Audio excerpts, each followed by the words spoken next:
Let's talk about components with a top price of $2,500, either a single component or a set of components that equal $2,500. You first. Me first? I'm on the hot seat? You're in the hot seat.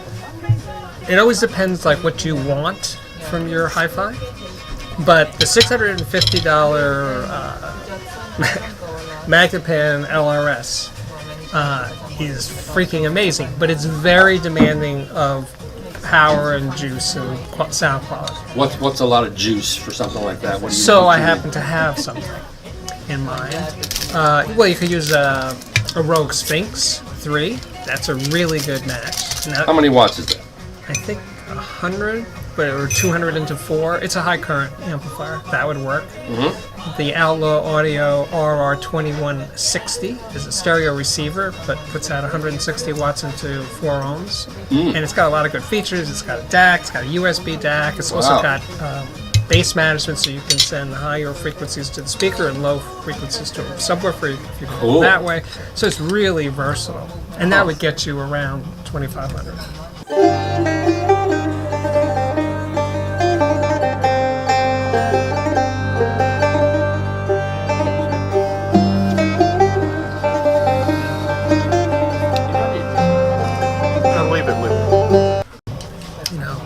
Since you let us know what you're asking, I thought about it. Is the Wharfdale Linton? It's $1,200. That is first of all, it's gorgeous looking. I want those speakers. It's a 3-way. You don't see too many 3-ways for $1,200. Really, 3-way. What's the mid-range size? I think 3 inches or 4 inches. The regular cone thing? Yeah. Wow. That's a phenomenal. It's $1,500, right? And a cap? Yeah, no, 12. 12. Oh, 15 with the stands, and the stands are really nice. That's amazing, isn't it? How can they do that? Chinese. China. Oh, they're made in China. Chinese. Yeah. There's this Dyne Audio Evoke 10. It's really tiny, but it's like this new sound from Dyne Audio. It's got life. It's very live. It's beautiful. It's very transparent. How much is that? It's tiny. It's $1,500. Wow. What's that, like a 5-inch woofer or something? I think so, yeah. But it's reasonably full for a very small speaker. Really pretty, gloss finishes, and actually the walnut I think is even better looking. Those are brand new? Those are pretty new. It's a new model. Interesting.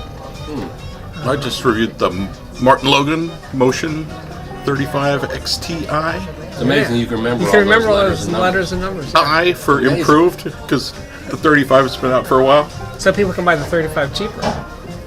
They're pretty much the same, so yeah. Well, what's the improvement? The improvement is new finishes, basically. So they got a, I don't know, it's a red walnut, matte white for those Euro folk. Red walnut? Yeah. Well, kinky. Stained red. And piano black. Very glossy nice. Black. No, they're good. They have a AMT tweeter, 6.5-inch woofer. Sound really good. Good bass. How big are they? They're bookshelf size. They're like I guess 15 inches tall probably. Motion 35 XTI. With the regular cone driver speakers. Cone woofer, AMT tweeter. Wow. How much is that?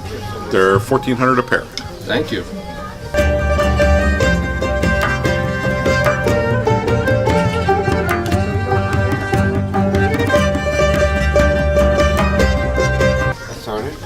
Well, I'll throw in the fine F301s that I'm reviewing. They're rated at 88 dB, but I think they're lying. I think they take more power than that. But they have a huge sound stage. They look cool. Good dynamics with the right amp. I got one. Yes. The ELAC Navis something. It's a bookshelf powered speaker. I'm not usually into powered speakers, but this one is kind of different, because it's designed by Andrew Jones, but it's also not, it doesn't use DSP, it's not digital, it's just an amplifier that has, a speaker that has amplifiers built into it. It's about $2,500. Doesn't have a DAC, it's just a powered speaker. DACs and speakers, that just seems wrong. It does, it's against God's law. It is God's law. Told Bob Stewart. Back afterwards, God's law. What does he know?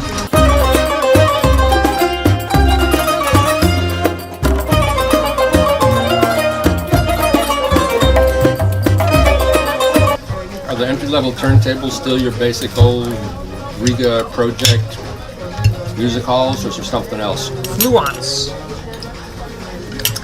RT84, $449 with Wow. water fun, something. That's better than a entry-level Project, you think? Yeah. Who makes There's Fluence? bass, some Chinese company. Some But Chinese the bass is so, the bass of the plinth is so solid feeling. This thing weighs. It's not like a lightweight like a Riga would be at that price. It has some heft to it. Probably weighs about 15 pounds. Really? It's belt drive. It's got a nice arm. Is that on your page, on your channel? Did you I think ever do so. that? Yeah, look at, But you can get a Riga RP1 for $449. And I'm sure there's a music hall. Yeah. Lots of music halls. 5.3.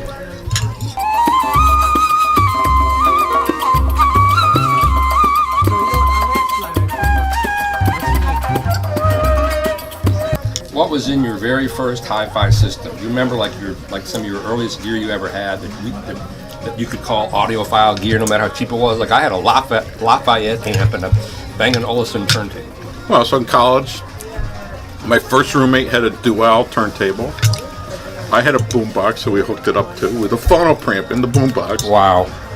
And we hooked up to his homemade speakers. They were actually okay. The 2A 8-inch weren't so bad. Wow. But it rapidly upgraded after that. Boombox with a built-in phono stick. Yeah, back in the day. So mine was, there was a department store Corvettes, EJ Corvettes. And I had a branded EJ Corvette system that was, their house brand was called XAM.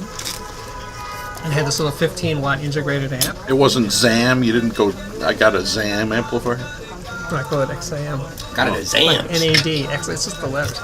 And I had these XAM speakers, but the speakers were British, as it turns out. They were a company called Goodman's. Oh yeah. And those are pretty amazing. Goodman's been around for a long time, right? Yeah, it's an old British Yeah, company. it's an old British company. That was it, and a garage turntable, some equivalent. This is 1965 You're or into so. Brit-Fi.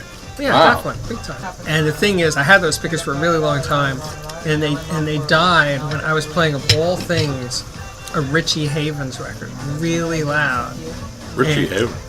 Yeah, amazing. You don't think him was blowing up speakers? Right, and the voice coils got so hot that the damping inside the speakers started to smolder.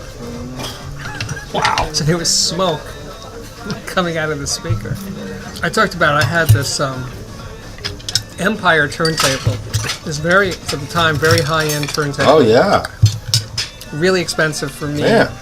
But the dealer didn't set it up. It was a suspended turntable, and I just couldn't figure out how to do it. And it was super sensitive to footfalls, and I lived in a crappy apartment with bouncy floors, so I said, I gotta bring this back. It's not working. And I took it back, and I got a Miracord, ELAC Miracord 50H. Wow. Kind of a famous table for the time, right? Is that British? I got as one of well? those. German. German. Yeah, Wow. with big chunk from this store that sold refrigerators, but also Marantz. German turntable. Yeah, they sold refrigerators and stoves, but also high-end turntables. So they sold the Macintosh, Marantz. Expensive stuff. Wow. I had this horrible Lafayette amp that I bought at a Lafayette store. It was right next to a store that had, it was a lingerie store, but it was kind of like a porno lingerie store. My mother would take me to the Lafayette store. She'd be very nervous about the store next to it, because they had like lights and mannequins and like see-through things. And Was this in Oklahoma? from Charlotte. It was 2 blocks from the Krispy Kreme, Oh, wow. a real Say no Krispy more. Kreme. You know, They had Krispy Kremes back then. definitely. That's what Found them in the South forever. The little old ladies who'd make the peanut-covered chocolate donuts at 4 a.m. We'd go there after gigs. Did they have hairnets?